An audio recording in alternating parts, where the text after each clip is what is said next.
അപ്പോൾ ഇന്ന് പത്രിക നൽകിയിട്ടുണ്ട്. തെരഞ്ഞെടുപ്പിൻ്റെ പ്രവർത്തനം ആരംഭിച്ചത് ഏകദേശം ഫെബ്രുവരി 28-നാണ്. മണ്ഡലത്തിലെ എല്ലാ സ്ഥലങ്ങളിലും ഏകദേശം കവർ ചെയ്യാൻ വേണ്ടി കഴിഞ്ഞിട്ടുണ്ട്. ഇടതുപക്ഷ ജനാധിപത്യത്തിൻ്റെ നേതാക്കളും അതുപോലെ പ്രവർത്തകരും വളരെ സജീവമായിട്ട് തന്നെ ഫീൽഡിലുണ്ട്. വലിയ ആത്മവിശ്വാസത്തോടു കൂടിയാണ് അവർ പ്രവർത്തനങ്ങൾ മുന്നോട്ട് പോകുന്നത്. ഈ തെരഞ്ഞെടുപ്പിൻ്റെ പ്രത്യേകത എന്ന് പറയുന്നത് ഇടതുപക്ഷ ജനാധിപത്യ മുന്നണിക്ക് എതിരായി കഴിഞ്ഞ തവണ പ്രവർത്തിച്ച ആളുകളടക്കം ഇടതുപക്ഷ ജനാധിപത്യ മുന്നണിക്ക് അനുകൂലമായി പ്രവർത്തിക്കുന്ന കാഴ്ച കാണാൻ കഴിയും. വ്യത്യസ്ത പാർട്ടിയിലുള്ള ആളുകളും ഇടതുപക്ഷ ജനാധിപത്യ മുന്നണിക്കൊപ്പം ചേർന്ന് പ്രവർത്തിക്കും.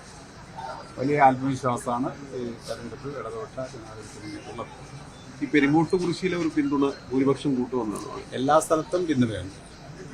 എല്ലാ പ്രദേശങ്ങളിലും ഇപ്പോൾ ഇന്നലെ പോയ പ്രദേശത്തടക്കം ഇതര പാർട്ടികളിൽ നിന്ന് ആളുകൾ സഹകരണമായിട്ട് മുന്നോട്ട് പോകും. കഴിഞ്ഞ തവണ എന്തെല്ലാം സാഹചര്യങ്ങളാണോ എതിരായി നിന്ന് അതെല്ലാം പൂർണ്ണമായി മാറി എന്നുള്ളത് തന്നെയാണോ നമ്മൾ മനസ്സിലാക്കുന്നത്?